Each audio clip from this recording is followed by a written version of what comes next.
What's up, everybody, and welcome back to another episode of Lion Collectibles.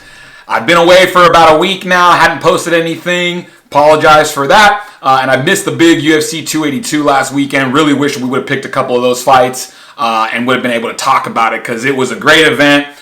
We did pick some fights on the Kevin Holland and Stephen Thompson fight a few weeks ago. If you guys remember, we were 11-13 going into that. We picked Matheus Nicolau to beat Matt Schnell, and then we picked Kevin Holland to beat Stephen Thompson. We picked right in the Matheus Nicolau fight. He looked amazing against Matt Schnell. His stand-up looked great, and he was able to work to get the finish. And then the main event fight was awesome. It was a really cool test of martial arts between a karate practitioner and Stephen Thompson and Kevin Holland, who's kind of got, a little bit of a street fight, a little bit of a kung fu type background, in my opinion. The fight was super competitive in the beginning. Holland, to me, looked like he was landing the heavier strikes. But Stephen Thompson, man, talk about turning back or keeping the fighting back father time. I mean, he just looked great.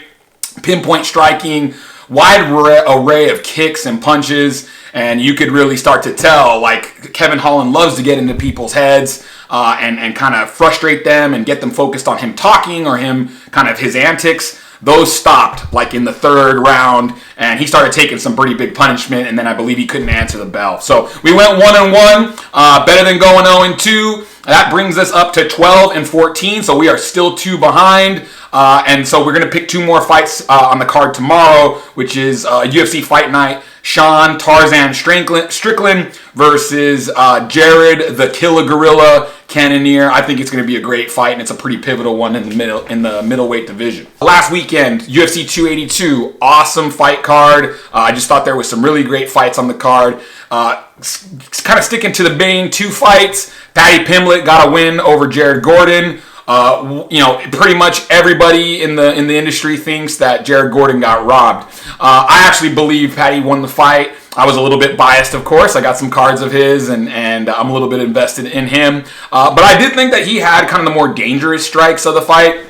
Jared Gordon was able to land pretty cleanly, nice little left hooks and boxing. So again, I admit I was biased. I just felt like even though Paddy was hitting a lot of block shots, he was able to really push Jared Gordon back whenever he did attack. I wasn't super upset with the decision myself, but what it did show is that he leaves his head up, his chin up really, really high. I mean, somebody that has a lot more power than Jared Cannonier, a lot more power than Jared Gordon is going to really give him fits. And the man to do it, I think, is Ilia Topuria.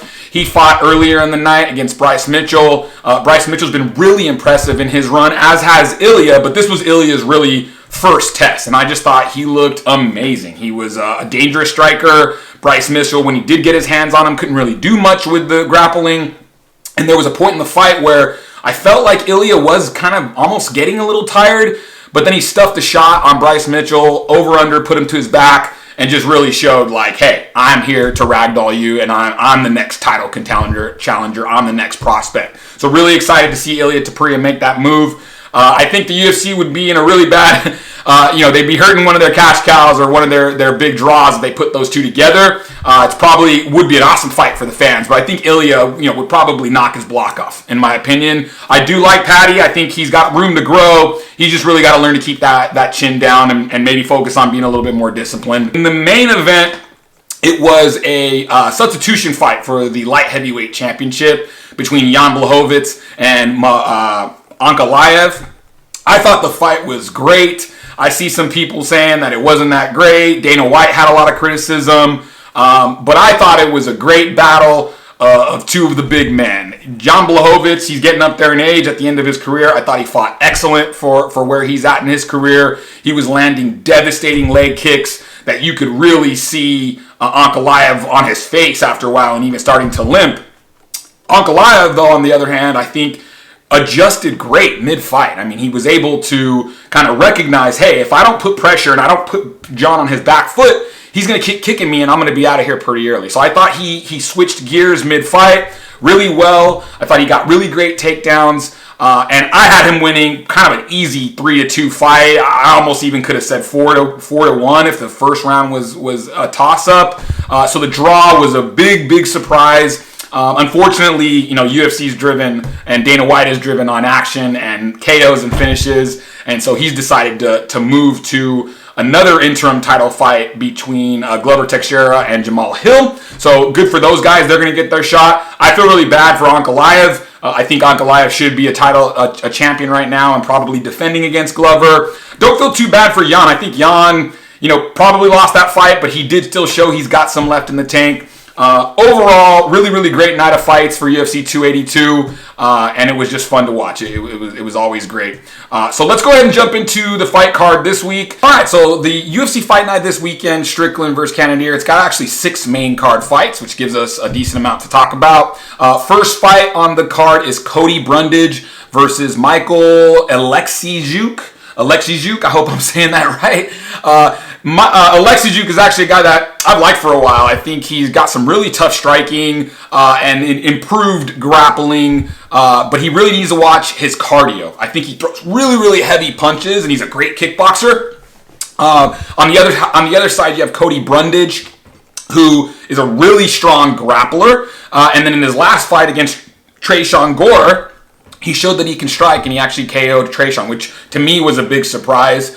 So he's got some power in his hands. I don't think he's as fluid and crisp with being able to put together combinations. So this one's really a striker versus grappler. It's a classic matchup, and I think Alexijuk is probably going to win. I think hopefully he'll be able to stuff any takedowns that Brundage tries to put on him. And Brundage, in my opinion, his striking defense is not very good. He's there to be hit, and Alexijuk can really knock somebody's block off.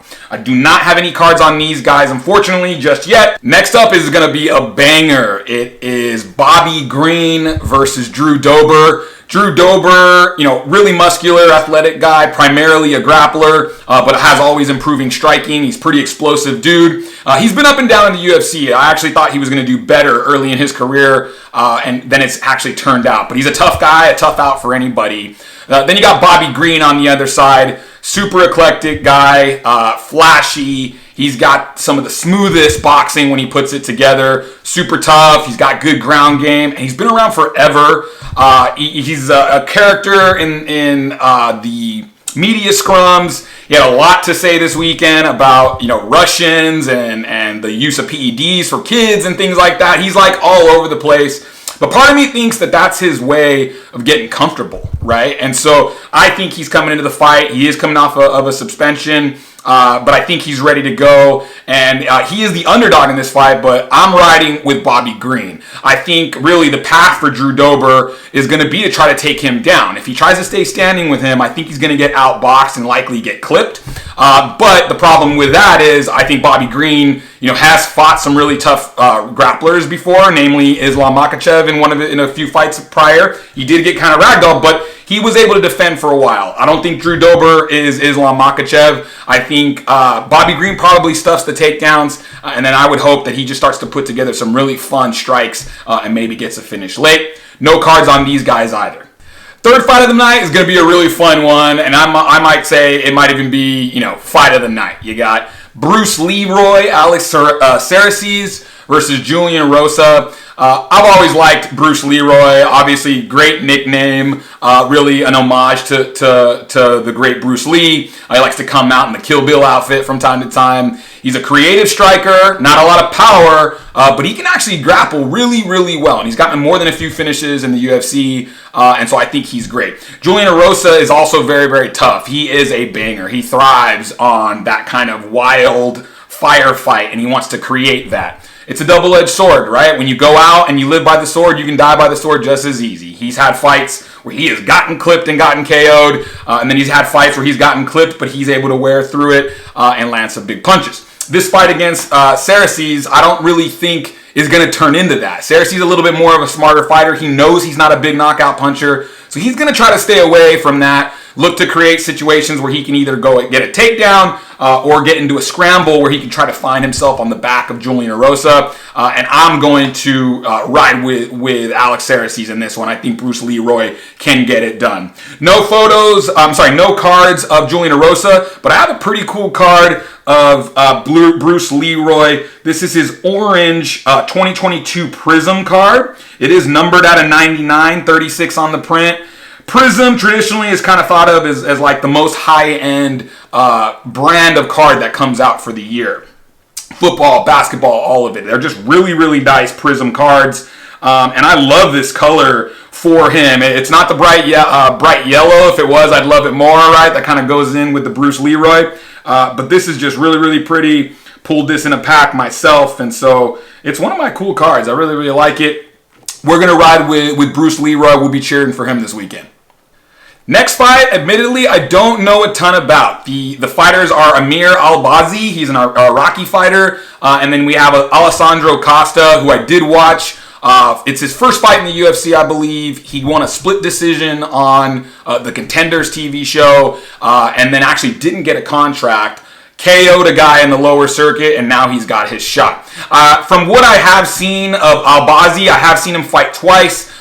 This guy's a really heavy grappler. He's finished 2 of his 3 fights by submission, and he's a really tough, really athletic guy. Has potent striking on the feet. He can strike with guys. That's not where he wants to be, but he's definitely more of a ground fighter. And so Costa, when I saw him, I felt he barely won that fight on the Contender Series because he gassed a little bit. He was primarily a striker. I think, again, this is another one of these striker versus grappler fights. If he can't keep Albazi off of him, he's going to have a lot of trouble. He's got really no experience. This is his first big fight in the UFC. Albazi's already a 3-fight veteran. He's 3-0 in the UFC, so he's got a lot riding behind him. I do not have any cards for Costa. He's not out yet. But I do have one card of Amir Albazi. This is his Prism 2022. It's his rookie year. So could be a cool card to hold for a while, especially if his success continues. In the co-main event, we have a clash of 2 of the bright young stars of the UFC, or the up-and-coming guys. You got Arman Tsarukyan versus Damir Ismagulov. Ismagulov is undefeated in the UFC run. He's 5-0 in the UFC against some pretty tough competition himself. And then you got Arman Tsarukyan, who has lost twice in the UFC, but it is only to top competition. He lost his first loss, which was his first fight in the UFC, I believe, against Islam Makhachev. And that was a back and forth fight, so nothing to be ashamed of there. And then he did lose his most recent outing to Mateusz Gamrot, who everyone's been really, really impressed with. Actually, just lost to Beneil Dariush, but those 2 losses are to top competition. Tsarukyan has won his other, I believe, 3 or 4 fights in the UFC. So, great record. Tsarukyan, heavy grappler. His level of grappling is really, really high, really athletic. I believe he's only 26 years old. Damir's a little bit older, but Damir is someone who I think shows really, really good crafty striking, and he's potent on the ground as well, or he's effective at takedown defense on the ground. Tsarukyan, because of the way he's looked, and he's been really, really impressive, he's a big favorite here. And unfortunately, even though I really like him, I think this one has the potential to be a trap fight. I'm not saying he's going to lose for sure, and I definitely wouldn't want to pick anyone in this fight, but this is the type of fight where, if Tsarukyan can't get the fight to the ground, where he typically has his best success and looks the most dominant, suddenly he could find himself, in a striking battle with Damir, who's a little bit unorthodox at times and can kind of strike and land good stuff from all over the place. I think the narrative of this is going to be pretty straightforward.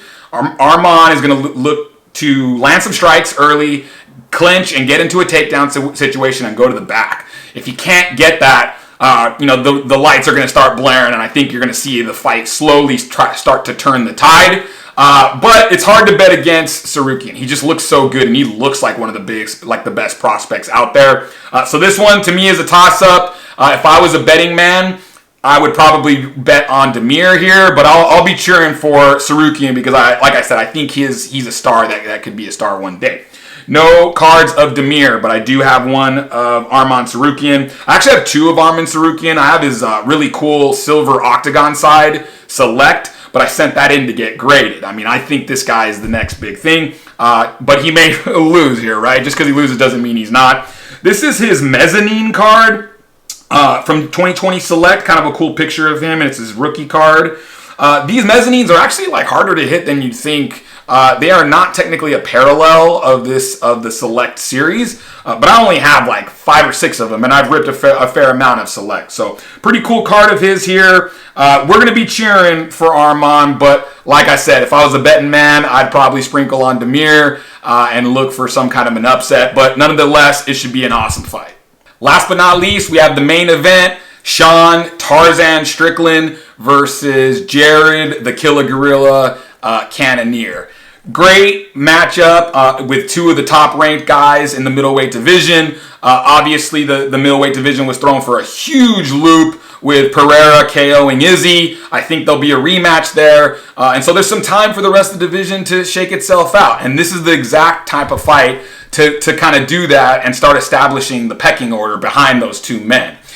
Jared Cannonier has had a great UFC run. His story is really cool. He was a heavyweight, dropped to light heavyweight, and then dropped to middleweight, where he just looks like an absolute beast physically. The guy is super solid. He's not to me, that he's not the quickest striker or the most creative striker, but he has some power in his hands. He's got the big punch. He's got really good leg kicks. And so I just think, that's what he's going to look to do. He wants to strike. Both of these guys are strikers. On the other side, you got Sean Strickland. Sean Strickland fell victim to Pereira on his rise to the top. I thought he was winning the fight against Pereira, but it was kind of evident that he doesn't pack a lot of power, right?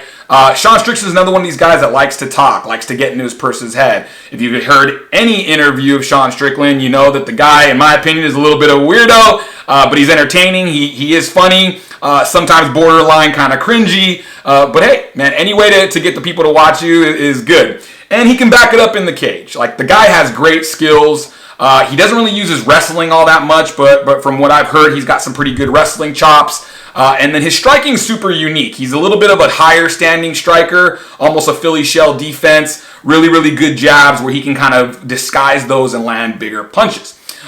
This one, the way I see it going, and it is going to be one of our picks, I just think, the Pereira fight showed that no matter what Strickland does, unless his striking, he starts to really outland you and get you to miss or get you to get really frustrated, that you can kind of weather some of that storm, and if you stay focused, you can look to land some big punches and maybe get off on him.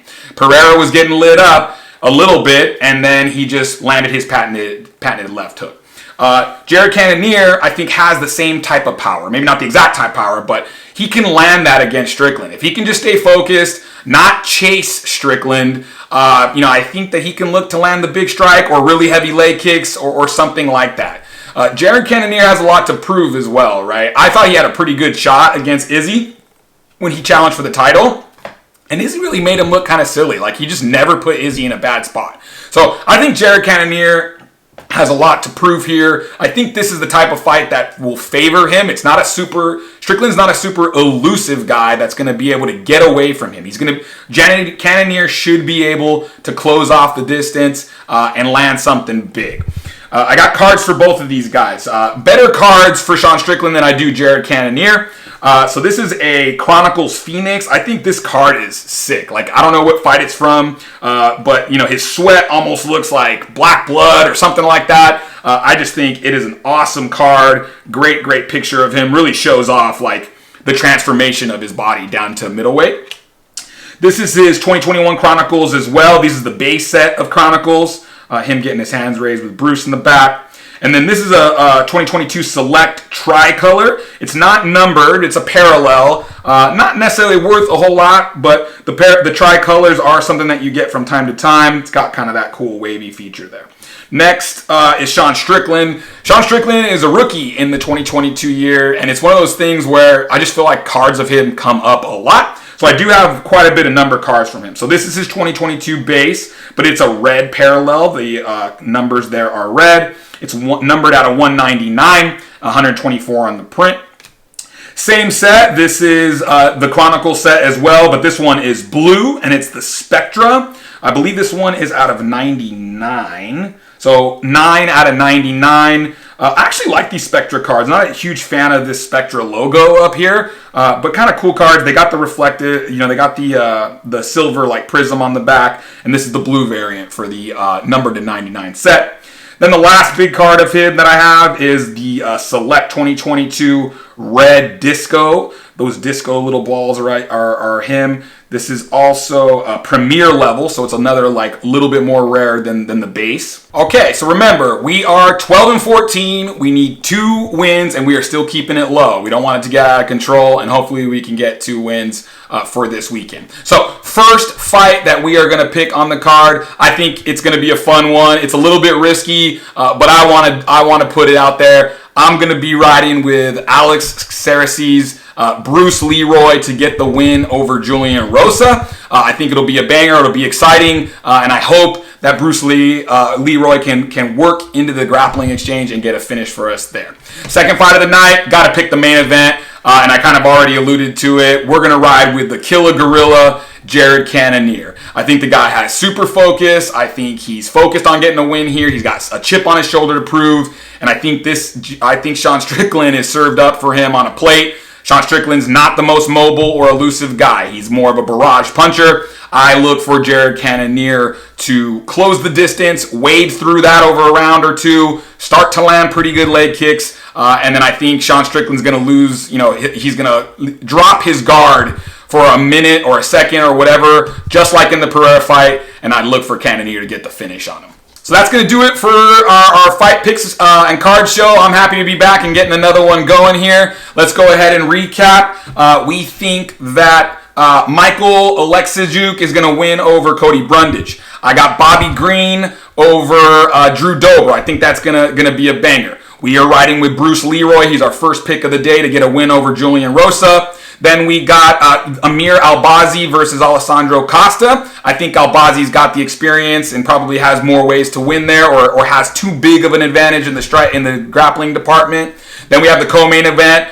A lot of talent in this fight. Damir Ismagulov and Armin Sarukian. I think, and I'm going to be cheering for Sarukian, but I do think this is possibly a trap fight where Damir can pull the upset. And then in the main event, our second pick of the night, Jared Cannonier over Sean Strickland. Thanks for joining me. I hope everybody enjoys the fights. Another thing I wanted to say is I just had my first stream last night on Whatnot. I wanted to thank everybody that showed up. We actually broke a couple we did a couple breaks of 2022 Chronicles, and I was able to pull 2 1-of-1s back to back. Pretty impressive thing. Obviously a bit of luck, but I had a little bit of the hot hand. I really enjoy Whatnot. On there, my username is WANDYbyKO for my favorite fighter, Wanderlei Silva. I'm going to put a link in the description. Would love it if you guys got on to Whatnot. Really cool site. And also, if you haven't subscribed to the show yet, it means a lot to me when people do. Hit subscribe, leave me a comment. Love to hear from you guys. Thanks again. This is the last fight card of the year, so we won't be having anything next week. Hope everybody a happy holidays and Merry Christmas.